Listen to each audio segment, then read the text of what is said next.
नमस्ते and good morning DXN. आज म तपाईहरु सामु डिएक्सनको बिजनेस स्पेशली नेपालमा कसरी इभल्भ भइराखेको छ भन्ने विषयमा केही कुराहरू गर्न गइरहेको छु। वास्तवमा हामीले धेरै समय अगाडि डिएक्सन सुरु गर्दा नेपालमा कारणवश कानुनको अभावको कारणले गर्दाखेरि डिएक्सन बिजनेस हुन सकेको थिएन। यद्यपि हाम्रो प्रडक्टहरु त मुभ भइरहेकै थिए, तर डिएक्सनको जुन सिस्टम छ डाइरेक्ट सेलिङ सिस्टम त्यो सुचारू हुन सकेको थिएन र धेरै समय पछाडि कानुन बनिसकेपछि यसले पनि राम्रोसँग स्थापना हुने मौका पायो डाइरेक्ट सेलिङ नेपालमा।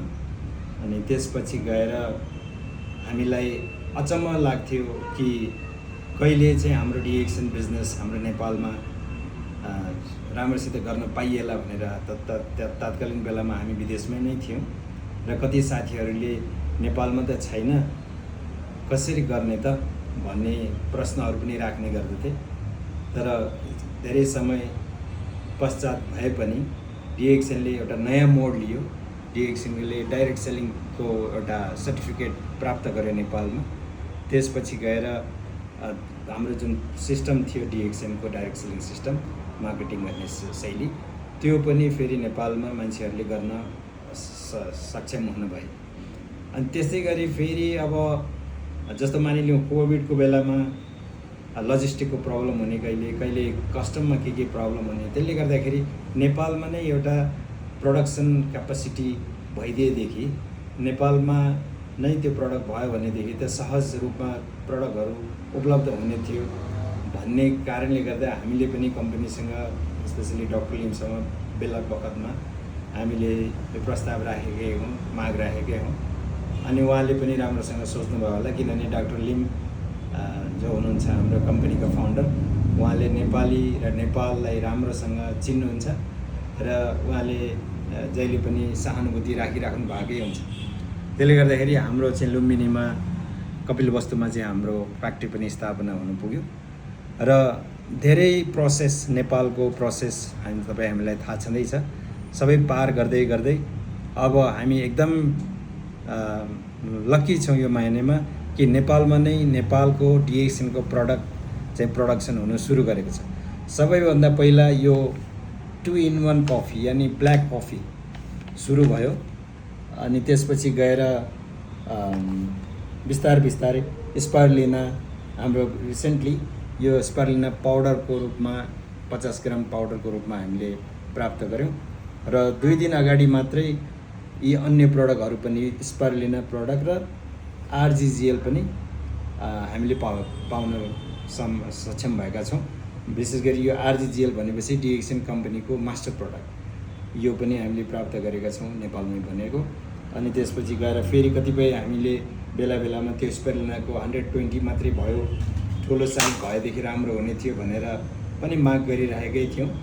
अनि तदनुरूप हामीले चाहिँ 360 वाला यो ट्याब्लेट फर्ममा हो, अर्को क्याप्सुल फर्ममा पनि छ। त्यस्तै गरेर यही स्पारुलिना 120 ट्याब्लेटको पनि हामीले प्राप्त गरेका छौँ। त्यसले गर्दाखेरि अब अहिले चाहिँ नेपालको मार्केटमा यति प्रडक्टहरू कफी, आरजिजिएल, त्यसपछि गएर स्पारुलिना 360, स्पारुलिना 120 र स्पारुलिना 50 ग्राम पाउडर रूपमा यति चाहिँ हामीले प्राप्त गरिसकेका छौँ। अझै पनि बिस्तार अन्य प्रडक्टहरू जस्तै कोकोजी भयो, 3-in-1 कफी, कडिसेप्स कफी यावत पेय पदार्थहरू पनि फेरि हाम्रो आउने क्रममा नै छन्। निकट भविष्यमा त्यो पनि हामीले प्राप्त गर्नेछौँ। यहाँनिर सुन्दर कुरा चाहिँ के छ भनेदेखि कि नेपालमा बनिसकेपछि यो ट्रान्सपोर्टेसनको कस्ट घट्यो र पहिला चाहिँ फिनिस प्रडक्ट ल्याउँदाखेरिको जुन कस्टम ड्युटी थियो त्यो कस्टम ड्युटी पनि अब र मेटेरियल ल्याउँदाखेरि त्यति परेन र नेपालमा म्यान पावर पनि कम्प्यारेटिभली मलेसिया या त अरू कन्ट्रीको दाँजोमा अलि सस्तो भएको कारणले गर्दाखेरि प्रडक्ट पनि त्यही अनुरूपमा हामीले सस्तोमा प्राप्त गरेका छौँ हैन। त हामीलाई अब बिजनेस गर्नलाई किन कतिपय मान्छेको के हुन्छ भने डिएक्सनको प्रडक्ट महँगो छ भनिरहेकै क्रममा र स्पेसली यो सिचुएसन अहिले संसारभरकै स्थिति कस्तो छ भनेदेखि हरेक प्रडक्टको प्राइस चाहिँ हरेक देशमा चाहिँ बढेको छ। कारण के हो त, जुन गल्फमा या त मिडल इस्टमा भइरहेको जुन वारको कारणले गर्दाखेरि जुन पेट्रोलियम प्रडक्टहरू सहज रूपमा प्राप्त हुन सकेको छैन। त्यसले गर्दा हरेक त्यो पेट्रोलियम प्रडक्ट नै नपाएपछि त हरेक प्रडक्टको ट्रान्सपोर्टेसन यताउति गर्नको लागि इभन मसिनहरू चलाउनको लागि पनि आवश्यक पर्ने गर्छ। त्यसले गर्दाखेरि त्यो जति आवश्यकता थियो त्यति नभएको कारणले गर्दाखेरि त्यो पेट्रोलियम प्रडक्टकै आफैको भाउ बढेको छ।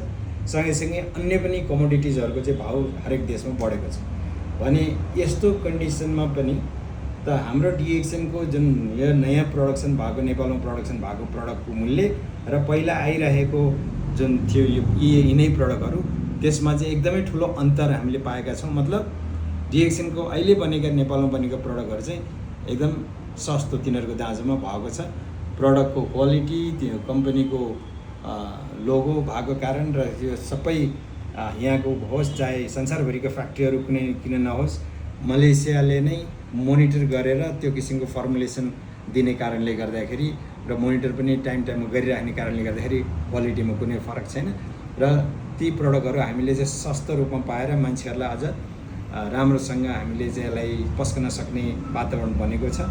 यो चाहिँ हामी सबै नेपाली दाजुभाइ दिदीबहिनीहरू जसले डिएक्सन प्रडक्टहरू कन्ज्युम गर्नुहुन्छ उहाँहरूको लागि र जसले डिएक्सनको प्रडक्टलाई मार्केटिङ गरिराख्नु भएको छ उहाँहरू सबैको लागि चाहिँ यो चाहिँ एकदम सुवर्ण मौका हो र यो नै एउटा के हो भनेदेखि ठुलो माइलस्टोन हो डिएक्सन बिजनेस गर्नको लागि कि यहाँ चाहिँ फ्याक्ट्री स्थापना भएको छ।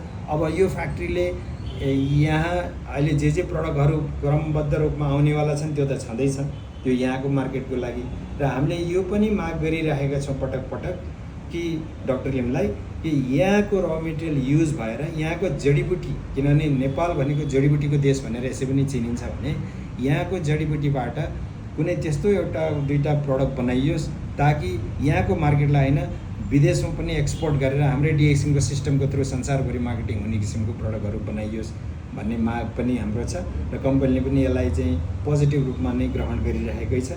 त्यसले गर्दाखेरि अब आउने दिनहरूमा अन्य रेन्जका प्रडक्टहरू त थपिने क्रममा छँदैछन् र पछि गएर यहीँको र मेटेरियलबाट उत्पादन भएको यदि विदेशमा पनि एक्सपोर्ट गर्न सामर्थ्य हाम्रो बन्यो भनेदेखि त्यो नै सबभन्दा यो डाइरेक्ट सेलिङकै हिस्ट्रीमा नेपालको लागि सबैभन्दा टेवा दिने खालको यो डिएक्सन बिजनेस हुनेछ हैन भन्ने चाहिँ एउटा कामनाको साथ म तपाईँहरूबाट अहिलेलाई बिदा लिन चाहन्छु। धन्यवाद, नमस्ते।